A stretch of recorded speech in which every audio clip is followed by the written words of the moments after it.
Merci mes amis, abonnez-vous et partagez les vidéos.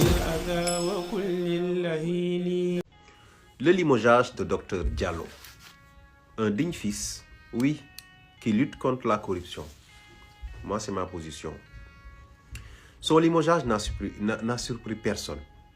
Depuis que j'ai suivi la conférence de presse des ministres de la Santé. Et j'avais fait immédiatement une vidéo pour dire, quand on entend le ministre parler, on dirait que c'est le pool d'avocats de Softcare qui est en train de faire sa conférence de presse. Oui, on ne dirait pas que c'est un ministre de la République qui est là pour défendre le peuple, pour défendre le bien du peuple. Ce monsieur Diallo-là, tout ce qu'il a dit est vrai. Et je vais vous dire une chose. Est-ce que vous savez que toutes les usines chinoises au Sénégal travaillent ensemble? Si vous avez par exemple un produit périmé qui est dénoncé, immédiatement vous allez appeler l'autre usine à côté. Il va venir le prendre en attendant le passage des inspecteurs. Après le produit revient sur circuit. Dès que vous avez un produit qui n'est pas conforme et que vous cherchez à dissimuler, ça c'est les Chinois, les Libanais, ils font la même chose. Oui, ils travaillent tous ensemble. Il y a une vraie solidarité entre eux. Et je recommande à son Excellence Bassirou Diomaye Diakhar Faye de recommander une enquête indépendante sur cette affaire-là. L'attitude du ministre est très suspecte. Et on a vu ce que les Chinois ont essayé de faire avec leur péage clandestin. Oui, et le fameux policier qui a été dignité sans égal, qui a fait ce qu'il devait faire. C'est le même procédé partout où il passe. Dans cette affaire-là, moi je soupçonne qu'il y ait de la corruption au plus haut niveau pour étouffer l'affaire. L'affaire dérange. Pourquoi ça dérange si vous ne travaillez pas à Softcare? Pourquoi l'affaire dérange si votre intérêt suprême est de protéger le peuple sénégalais? Monsieur Diallo ne devait en aucun moment être inquiété. Je demande à son Excellence Bassirou Diomaye Diakhar Faye de commanditer une enquête indépendante et le ministre là de le limoger. Dans cette histoire-là, si on creuse, on trouvera des non-dits. Et ça ne doit pas être comme ça. Moi, je vous le dis. Le ministre, en l'entendant parler, moi, j'avais l'impression d'écouter l'avocat de Softcare. Pourquoi autant défendre Softcare? Oui, allez mener une enquête auprès des employés sénégalais. Ne les approchez pas à l'usine, trouvez-les chez eux. Ils vous diront la vérité et vous allez voir que Diallo a raison. Si les inspecteurs ou bien les enquêteurs veuillent connaître réellement la vérité, je leur recommande de faire le listing de tous les travailleurs qui sont là-bas et d'aller les enquêter, que ce soit en les invitant quelque part ou bien en les trouvant chez eux, mais pas enquêter dans l'entrepôt. Oui, vous aurez la vérité. Vous aurez toute la vérité. Les entreprises chinoises en Afrique, particulièrement au Sénégal, travaillent ensemble. Et ils sont au cœur des plus grandes magouilles. Et c'est pareil pour les Libanais. Oui, moi je vous le dis, le ministre, M. Si, vous devez être démis de vos fonctions jusqu'à ce que la vérité se rétablisse. Vous avez limogé Diallo pour le remplacer par Serigne Omar Sarr. Bon, Serigne Omar Sarr, il a le niveau. Il est très bien, c'est un docteur, il est agrégé et tout. Mais dans ce contexte-là, limoger Dr Diallo, c'est prouver qu'il a raison. Il avait raison. On a vu votre position et aucun Sénégalais intelligent ne vous a écouté et être rassuré. Et cette attitude vient encore prouver qu'il y a quelque chose qui se trame. Qu'il y a quelque chose qui n'est pas clair, quoi, je veux dire. Softcare a fait des victimes. Personne ne peut le nier. Allez demander aux employés s'il n'y avait pas de produits périmés dans l'entrepôt. Moi, j'ai pu discuter avec des gens qui travaillent là-bas. Oui. J'ai pu discuter avec des gens qui travaillent là-bas. Ils sont là-bas aujourd'hui. Ils m'ont dit la même chose que Diallo. Et ils m'ont dit pire, les produits ont été déplacés.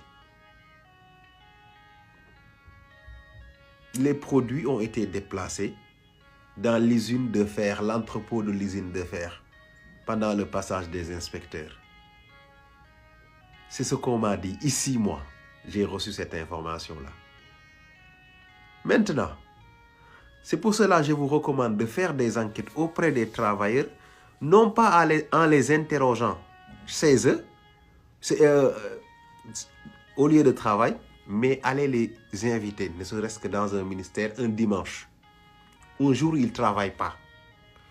Récupérez le planning. Récupérez le planning de tous les travailleurs. Convoquez-les un jour, ils ne travaillent pas. Un à un, vous allez savoir, vous allez connaître la vérité. Vous allez savoir que ce Diallo-là a parfaitement raison. Il n'a rien inventé. C'est le ministre-là qui ne sait même pas par quel pied danser.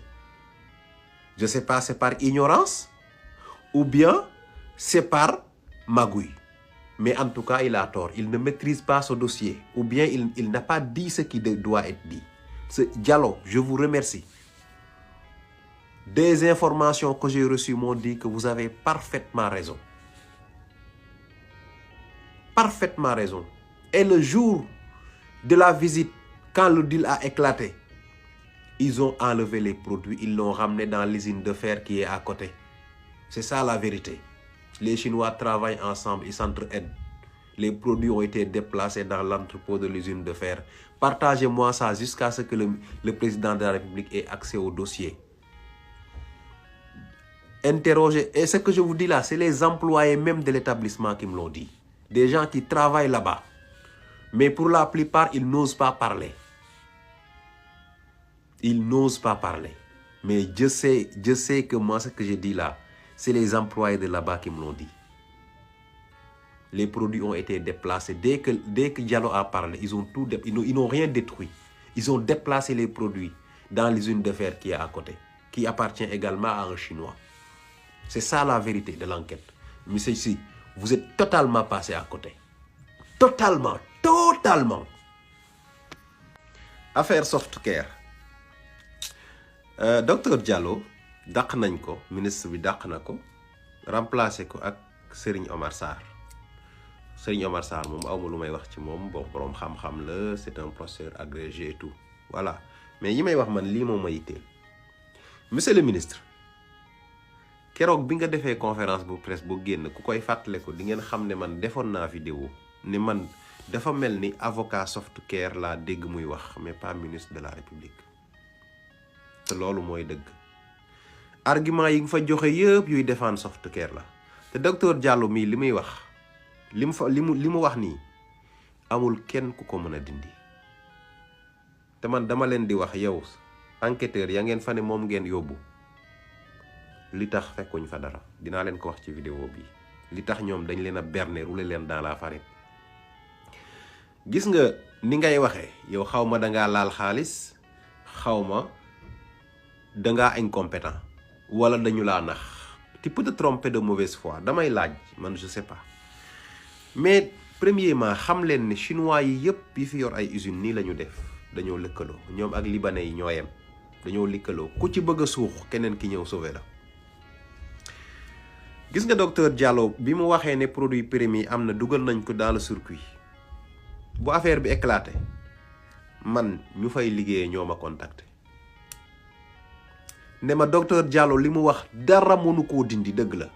ma ne ko lu tax mu ne ma gis nga fi mu ne bu ñu ñëwatee duñ fi fekk dara ndaxte produit périmé yóbbu nañ ko ca usine fer boo nekk ca wet à côté foofa lañ ko rawale. loolu moo tax bi waa état bi ñu demee fekkuñ fa dara.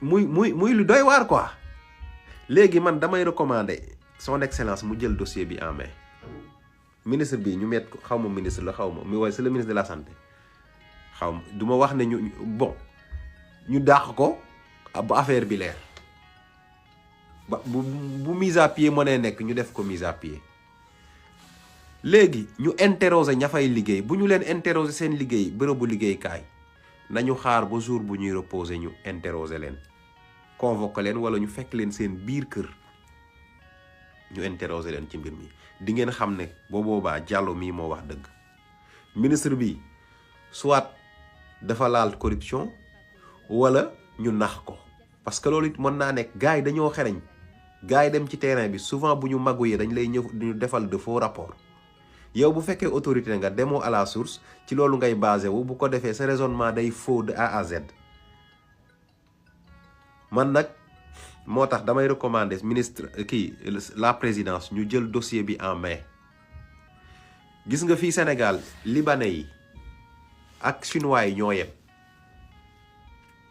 dañ nii la ñu def bu ñu gisee ku bëgg a suux wala ku ñu bëgg a jàpp ci bu ñu mënul fay corrompre comme li xewoon ci hors péage clandestin bi bu police bi bañ 70 millions yi buñ ko mënta def dañuy def benn solidarité entre eux mooy li nga xam ne inspecteurs yi moom la ñuy bañ a gis nga indi ko sama entrepôt boo coow li jeex nga dugal ko ci circuit bi mu jeex moo tax damay recommander ministre présidence ñu def benn enquête neutre interroger non pas booy fi ñuy liggéeyee mais nañ leen kar booy liggéey ñu kar leen yóbbu leen interroger leen parce que bu ngeen leen interroger seen bërëbu liggéeykaay dañuy tiita wax duñ ñemee wax dëgg gi wala boog da ngeen interroger ñëpp de A à Z nga xam ne duñu xam kan moo wax mais bu ngeen interroger ñi bàyyi ñi nañu ciblé ñi ngeen interroger ñu dàq leen te du mujj fenn xam nañ Sénégal